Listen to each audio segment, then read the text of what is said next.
وَلَقَدْ يَسَّرْنَا الْقُرْآنَ لِلذِّكْرِ فَهَلْ مِن مُّدَّكِرٍ اعوذ باللہ من الشیطان الرجیم بسم اللہ الرحمن الرحیم۔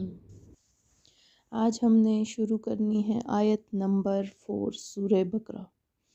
والذین، اور وہ لوگ جو یؤمنون ایمان لاتے ہیں، بما انزل، اس پر جو نازل کیا گیا، الیک، آپ صلی اللہ علیہ وآلہ وسلم پر، وما، اور وہ جو انزل، نازل کیا گیا، من قبلک، آپ سے پہلے، وبالآخرۃ، اور آخرت پر، ہم یوقنون، وہ یقین رکھتے ہیں۔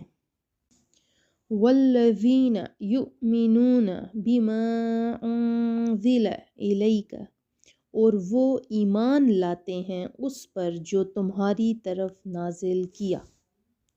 اس آیت مبارکہ میں اہل کتاب کے وہ مومنین مراد ہیں۔ اہل کتاب کون لوگ؟ یہود، یہاں پہ یہودیوں کی طرف اشارہ ہے۔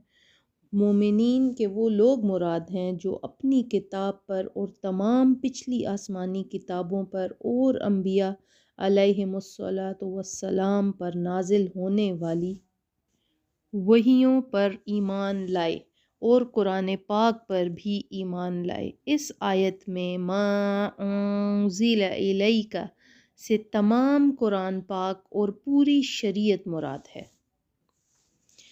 اللہ سبحانہ وتعالیٰ کی کتابوں پر ایمان لانے کا شرعی حکم کیا ہے، اب ہم وہ دیکھیں گے۔ یاد رکھیں کہ جس طرح قرآن پاک پر ایمان لانا ہر مسلمان پر فرض ہے، اسی طرح پہلی کتابوں پر ایمان لانا بھی ضروری ہے جو گزشتہ انبیاء کرام علیہم الصلاۃ والسلام پر نازل ہوئیں۔ البتہ ان کے جو احکام ہماری شریعت میں منسوخ ہو گئے ان پر عمل درست نہیں، مگر پھر بھی ایمان ضروری ہے۔ مثلاً پچھلی کئی شریعتوں میں بیت المقدس قبلہ تھا، لہٰذا اس پر ایمان لانا تو ہمارے لیے ضروری ہے، مگر عمل یعنی نماز میں بیت المقدس کی طرف منہ کرنا جائز نہیں، یہ حکم منسوخ ہو چکا ہے۔ نیز یہ بھی یہاں پہ یاد رکھیں کہ قرآن کریم سے پہلے جو کچھ اللہ سبحانہ وتعالیٰ نے اپنے انبیاء علیہم الصلاۃ والسلام پر نازل فرمایا، ان سب پر اجمالاً ایمان لانا فرض عین ہے، یعنی یہ اعتقاد رکھا جائے کہ اللہ سبحانہ وتعالیٰ نے گزشتہ انبیاء علیہم الصلاۃ والسلام پر کتابیں نازل فرمائیں اور ان میں جو کچھ بیان فرمایا سب حق ہے۔ قرآن شریف پر یوں ایمان رکھنا فرض ہے کہ ہمارے پاس جو موجود ہے اس کا ایک ایک لفظ اللہ تعالیٰ کی طرف سے ہے اور برحق ہے، بقیہ تفصیلاً جاننا فرض کفایہ ہے، لہٰذا عوام پر اس کی تفصیلات کا علم حاصل کرنا فرض نہیں جب کہ علماء موجود ہوں جنہوں نے یہ علم حاصل کر لیا ہو۔ وَبِالْآخِرَةِ هُمْ يُوقِنُونَ، اور وہ آخرت پر یقین رکھتے ہیں، یعنی متقی لوگ قیامت پر اور جو کچھ اس میں جز و حساب وغیرہ ہے سب پر ایسا یقین رکھتے ہیں کہ اس میں انہیں ذرا بھی شک و شبہ نہیں ہے۔ اس میں اس بات کی طرف بھی اشارہ ہے کہ یہودیوں اور عیسائیوں کا آخرت کے متعلق عقیدہ درست نہیں، کیونکہ ان میں سے ہر ایک کا یہ عقیدہ تھا کہ ان کے علاوہ کوئی جنت میں داخل نہیں ہوگا، جیسا کہ سورہ بقرہ کی آیت نمبر 111 میں ہے۔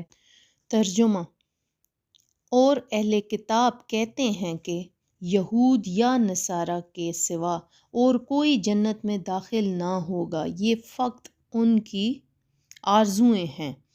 آپ کہہ دیں اگر تم سچے ہو تو اس بات کی دلیل پیش کرو۔ اور اس کے علاوہ خصوصاً یہودیوں کا عقیدہ تھا کہ اگر ہم جہنم میں گئے تو چند دن کے لیے ہی جائیں گے، اس کے بعد سیدھے جنت میں جائیں گے، جیسا کہ سورہ بقرہ کی آیت نمبر 80 میں ہے ترجمہ۔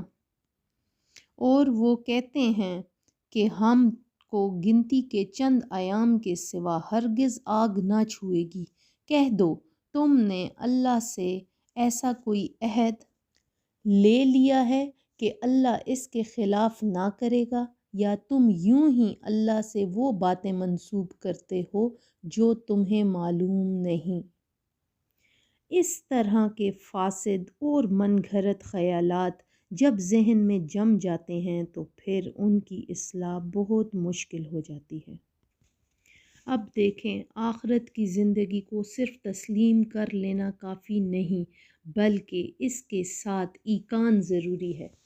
ایقان کسے کہتے ہیں؟ ایقان کہتے ہیں اتقان العلم بنفی الشک والشبہۃ عنہ، یعنی علم کی وہ پختگی جس میں شک و شبہ کا گزر نہ ہو، اور جب کسی چیز یا حقیقت کا علم اتنا پختہ ہو جاتا ہے تو وہ عقل، دل اور ارادے کو مسخر کر لیتا ہے۔ انسان اس کے خلاف نہ کچھ سوچ سکتا ہے اور نہ کچھ کر سکتا ہے۔ جب روز جزا کے ساتھ کسی کا علم و یقین اس مرتبے پر پہنچ جاتا ہے تو عمل کی شاہراہ پر ہر قدم اٹھانے سے پہلے وہ ان نتائج کا اندازہ لگا لیا کرتا ہے جو اس پر مرتب ہونے والے ہیں۔ ہمیں اپنے قول و عمل میں جو افسوسناک تضاد دکھائی دے رہا ہے آج، اس کی وجہ یہ ہے کہ ہمیں قیامت پر وہ ایقان نہیں، یعنی وہ یقین نہیں جس سے ہمارا عمل اور ہمارا قول ایک ہو جائے۔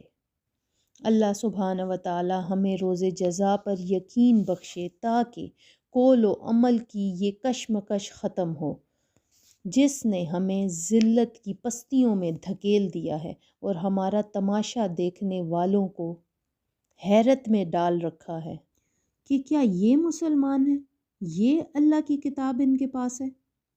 یہ کیا ہم اگر آج سوچیں تو کیا ہم اللہ کی کتاب کے مطابق زندگی گزارتے ہیں؟